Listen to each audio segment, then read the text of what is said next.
Today on r/ProRevenge. It is a really bad idea to make a government employee angry. This one is a double government employee event, and what you should know is if you get the attention of a government employee and make them angry, they will make your life a living hell. Sorry this is a long one.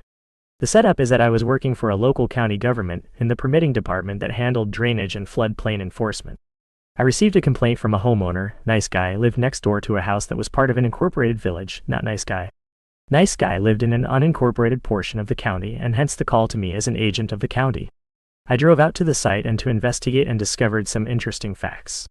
The permitting agent for the village allowed the incorporated homeowner to fill his lot, affecting the drainage, which caused the unincorporated lot to flood every time there was anything more than light rain. Nice guy indicated that there was some tension between him and not nice guy, and part of the issue was that nice guy and his partner were a gay couple. This ran up a red flag for me, but in trying to be impartial, I took the information and some photos for the file, and indicated that I would contact the village to find a resolution. I wrote a letter and then called the village inspector, Jack Wagon, to discuss.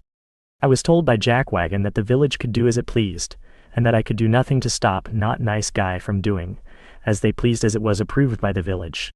There was then a comment about those type of people, the gay couple, making complaints just to cause trouble.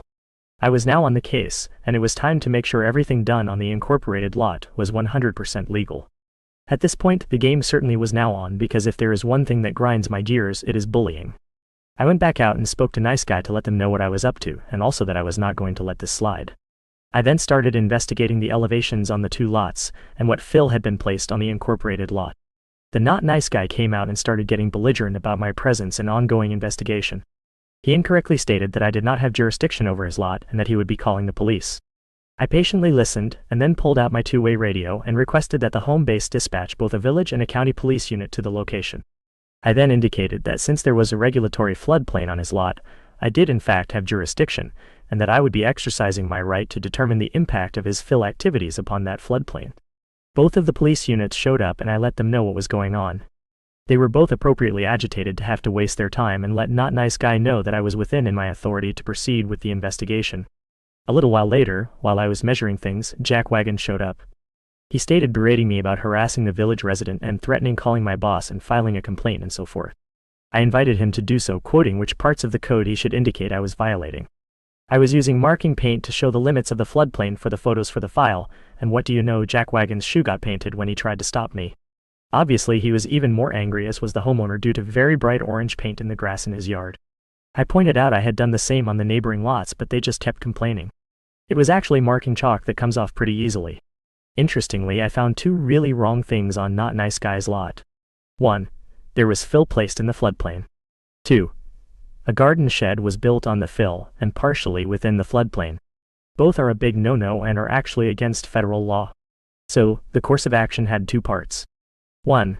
Make the incorporated homeowner remove the fill and shed from the floodplain. 2. Let nice guy place fill in their lot outside of the floodplain to counteract the fill remaining in not nice guy's lot outside of the floodplain. I also told nice guy it would be a good idea to run a field tile on their side to drain the water that would inevitably pond up between the two lots when it rained. Predictably, not nice guy and Jack Wagon got super angry when I sent the letter out that there were violations that either had to be corrected, remove fill and shed, or apply for a revision of the floodplain with the Army Corps of Engineers. Good luck with that. This then led to a meeting at the county office with not nice guy Jack Wagon, my supervisor, and myself. Quickly things went to 11 and there was yelling by Jack Wagon about abuse of power, etc. The department head came into the conference room and told them both they were wrong and that they should leave peacefully and comply or face the consequences.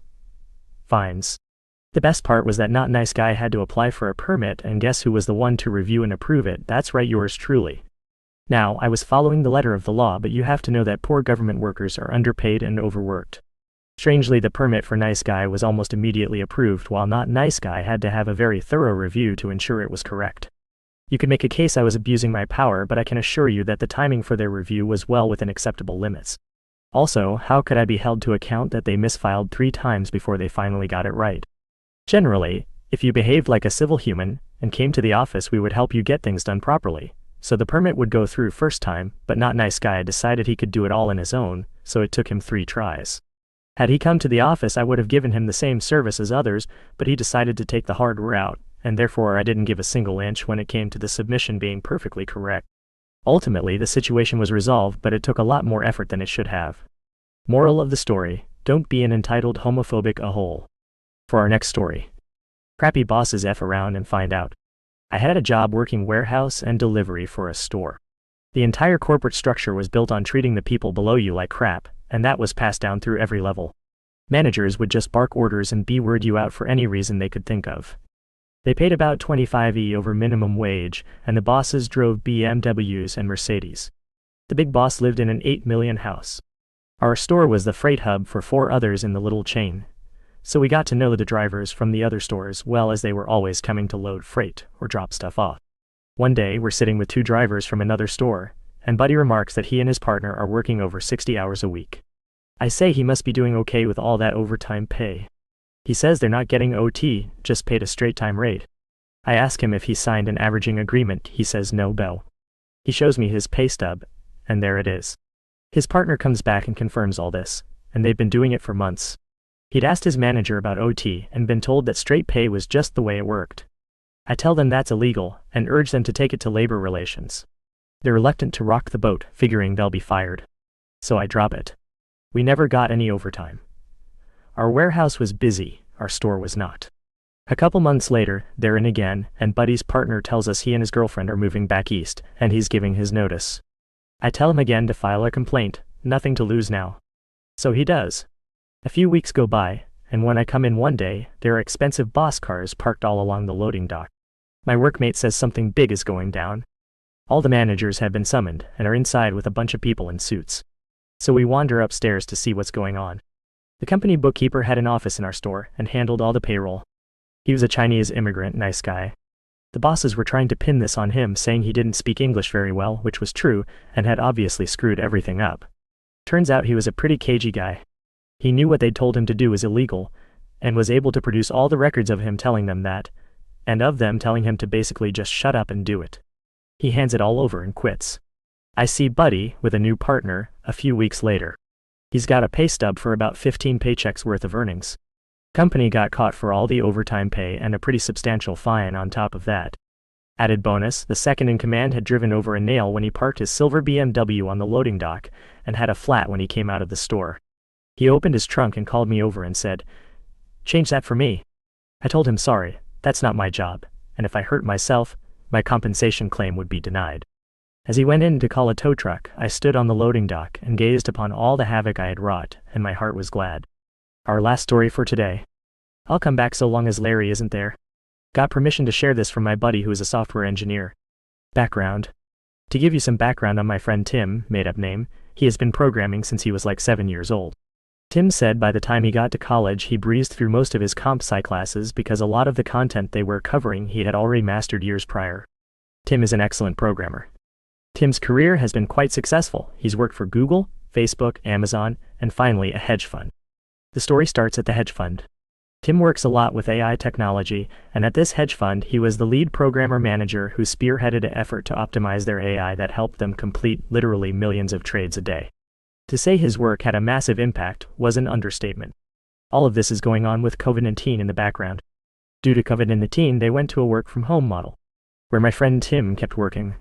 During the work from home, Tim was looking around his fancy $4,500 NYC apartment and wished for things like a yard, a heated pool, a nice 3-car garage, and not living in a high-rise. It dawned on Tim that he could leave NYC. Tim moves to Michigan.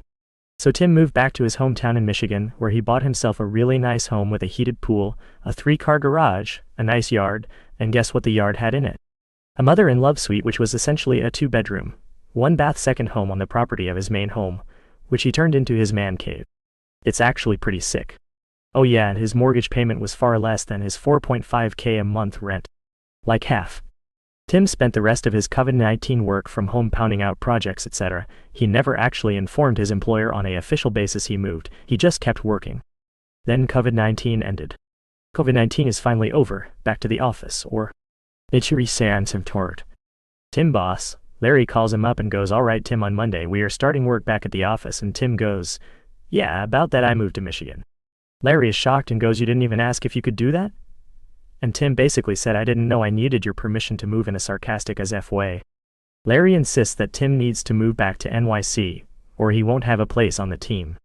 Tim says he's been doing the exact same work from home at a high level for the past year.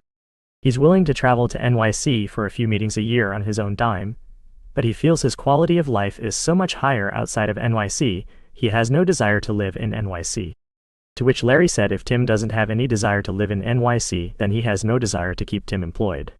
Now, dear Reddit, what do you think a talented senior programmer with over a decade of experience, who specializes in AI technology, is going to say to a response like that? If you're thinking he quit, you'd be absolutely right, he quit. Maintaining complex code can be hard.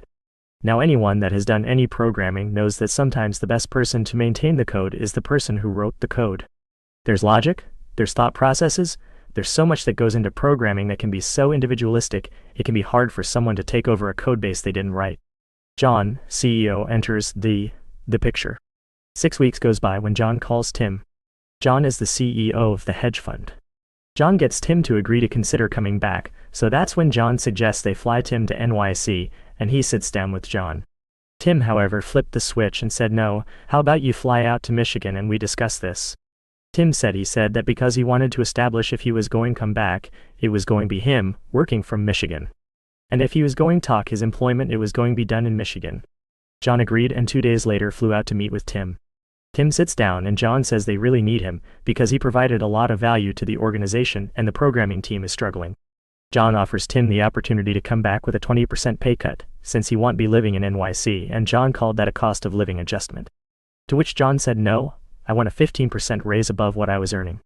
John sits back and responds, the reason we pay what we pay is because we ask you to live in NYC, and we understand that's an expensive city to live in. To which Tim says you pay what you pay, and you pay it because I am worth it. If I wasn't worth what you pay, you wouldn't be paying me. Now my first condition is if you want me back, it'll be a 15% raise. John goes, and the second condition is I'll come back so long as Larry isn't there.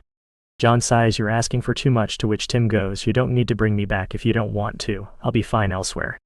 John goes, I'll talk to the partners. Tim says, my offer is good till Friday. John goes, what do you mean? Tim says, next Monday is when I'm going to start looking for work, this offer is good until Friday. It was Tuesday. John leaves Dietrea. That Thursday the phone rings, it's John. In conclusion, Tim, we are transferring Larry to a different fund, he won't be working with you anymore, and we are fine with giving you a 15% raise. Can we send you an offer letter for you to sign? Tim said, of course, and Larry is really gone. John goes, yes, you will never need to interact with Larry ever again. That was at the start of this year. Tim hasn't been in NYC, hasn't heard from Larry, hasn't seen Larry on any communications, etc. And those are all the stories we have for today. See you tomorrow.